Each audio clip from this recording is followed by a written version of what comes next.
Hey guys, what's up? Welcome back to the channel. It's Cynicalex. Second video for today. I wanted to go over the new limited time Shield Archive event that's going to give you a free premium tier 2 selector upon completion, as well as some tier 3 materials and a special Sharon Rogers 8-year anniversary icon. So you definitely do not want to miss this. It's very easy to do like last year's. You just have to farm dispatch with energy and dimension missions, and I'll go over it briefly, and then in the second half of the video we will go over the best characters to choose from the premium tier 2 selector, because I know you all have that question. So first things first, you can find this event by going over to the menu and then going over to the archive, which is just under craft to the left of challenges, and then you click on the Shield Archive with Magneto's helmet, and then you will find it here. You have the normal Shield Archive stuff, and then you have the event Shield Archive stuff. We have the 7th anniversary one there, and we have the new 8th anniversary. Now, the first part, there's 3 parts. There's party invitation, corsage, and welcome drink. The party invitations are given for free. All you have to do is go over to your inbox, go over to your notices tab, and you will have it here given to you. It says 8-year homecoming party, what's happening, or something like that. There's one here. I don't know where it is. I already collected it. There it is. This one here, you just have to go and collect them, and you'll have a little dot there and it'll show you, so you can't miss it. Once you collect them, then you just go over to the event and you go over to combine data and you just max it out. This has no use other than for the event, so just go ahead and unlock it so that you can get kick started and get your first reward there, which is the 200 Essence of Dimension. From there, all you have to do is farm the following. You have to farm dimension missions for the corsages, and then you have to farm dispatch missions for the welcome drinks. Now, here are the tips that I have for you. There's only 5 days left in this event, so you don't want to panic and start, blowing hundreds of energy today. But if you just started the event now, like I did, then you probably want to give it a little bit more attention than normal. So what I mean by that is when you go over to your dimension missions, maybe normally you only do 10 dimension missions. You want to do it always on difficulty 15, by the way. But maybe you only do 10 dimension missions because you really only care about the first 2 rewards, the gold and the first tokens. Maybe pay attention to how many corsages you get. As you can see here, I've gotten 3, so you get about 1 per day, which is not bad, 1 to 2 per day. But maybe instead of doing 10 runs a day, you do 20 or 30, and you don't have to actually run them. You just have to clear ticket them, and you will still get the rewards. Now, I'm not going to clear ticket them right now because I don't want to waste my boost points, but yeah.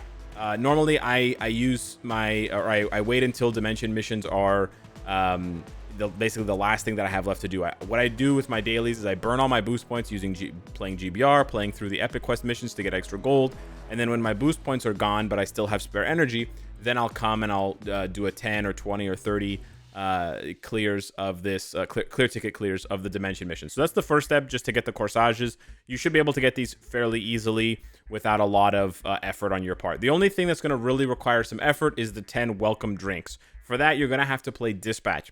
Now, with dispatch, you want to remember there are 2 rules with dispatch. Rule number 1, you have to use energy. I still see this question, people asking, hey Alex, can I just farm it without using energy and just using clear tickets?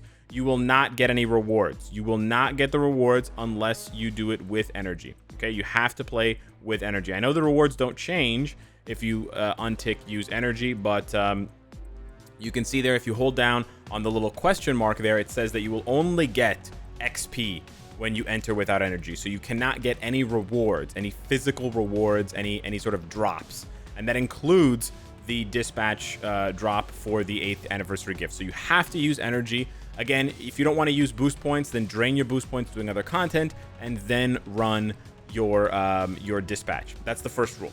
You have to use energy. Second rule, you should always do stage 7-1, Panther Protection, or higher. Doing higher stages is always better if you can. There's lots of guides out there for which characters to use and how to focus and how to build up your teams, but you always want to do at least 7-1, because sure, you can get rewards, right? You can still get the welcome drinks on lower stages, but now you have no chance of getting premium items. And so if you're going to be running a lot of dispatch missions, you're going to want to give yourself a better chance to get better rewards. So my advice is to do maybe 20-30 dispatch missions a day and see how fast you can farm up these welcome drinks. Just sort of allot the energy for yourself to get through that. It's about 90 energy for or maybe it's a little bit more than it's 120 energy for 30 runs. It's not too bad. You can get more than enough energy per day to farm 20-30 times in dispatch. So yeah, farm 7-1 or higher.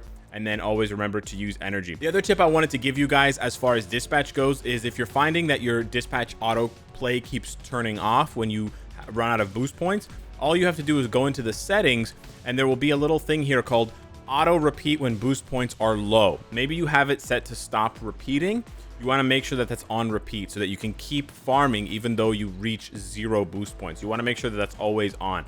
So those are basically the tips that I have for you for the new Shield Archive event. Again, this is only a limited time event, so do not miss it, right? Do not dilly-dally or sort of stall if you want to get the premium tier 2 selector, because once it's gone, right? The event is not forever. You have 4 days, you have a limited amount of time, you have about 5 days, and then it's done. Okay, I know it says the event ends in 8 days, but the drops end in 4 days.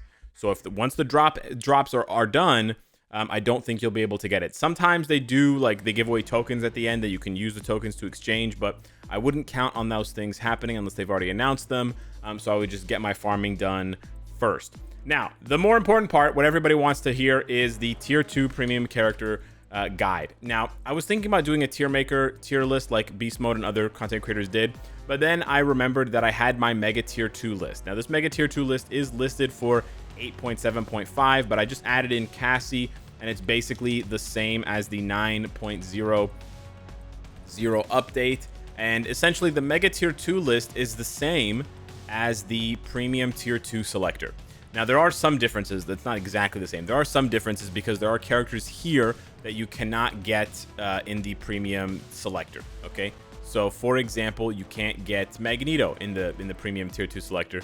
You can't get Makari and Athena. Okay, but a lot of the other characters are available, and a lot of the other characters that are available are exactly as good as you want them to be, whether we're talking about one list or the other. So in my opinion, it doesn't really matter. Like, if I was making a tier list tier maker, I would be saying the same things, right? I would be saying strongly consider Carnage. He's amazing, right? Strongly consider Namor. Very, very good.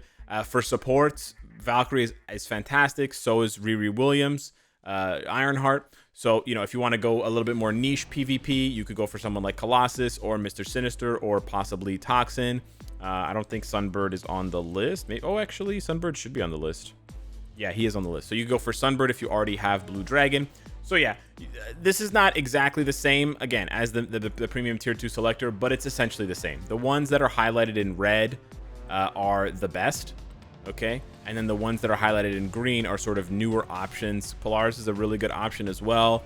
And Baku is a decent option, but he's only tier 2. So you do have to apply some of your own logic. I can't recommend to you exactly who to choose because I don't know what your roster needs. Generally speaking, when I look at players' rosters, I notice that they are lacking support characters. So I would say give a good look at Ironheart, Riri Williams. She's very strong with her support. You need to get the uniform, but it's a very good support. Valkyrie, obviously always good. However, Valkyrie is always available, right? You can always get Valkyrie from the legendary battle. That's what that little camera icon means, the legendary battle 6-star.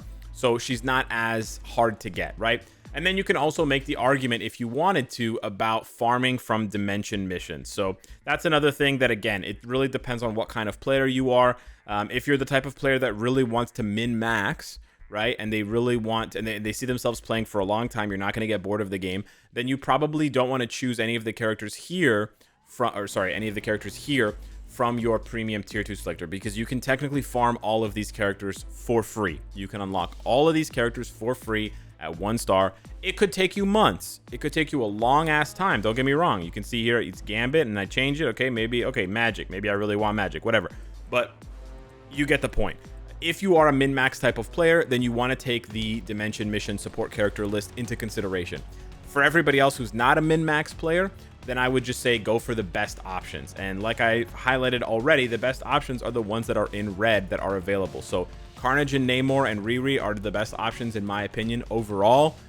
From there, it really depends on what you have built. Like if you have his artifact, Agent Venom can be very good as a support.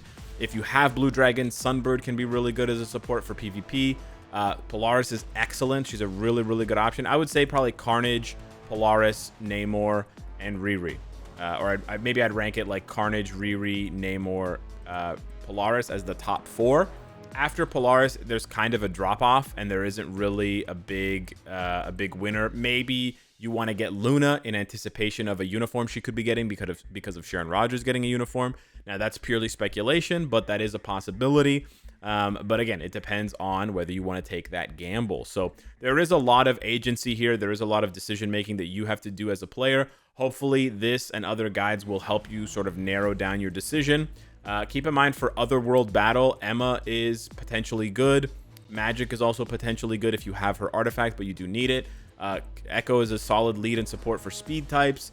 After that, from the available characters, it kind of starts to fall off. I mean, you could get Nick Fury in anticipation of Secret Wars, but again, he's not going to provide much value at tier 2 right now, like M'Baku doesn't really provide that much value outside of ABX, ABL. And you can also get him anytime from the legendary battle like you can with Valkyrie, so not as much value.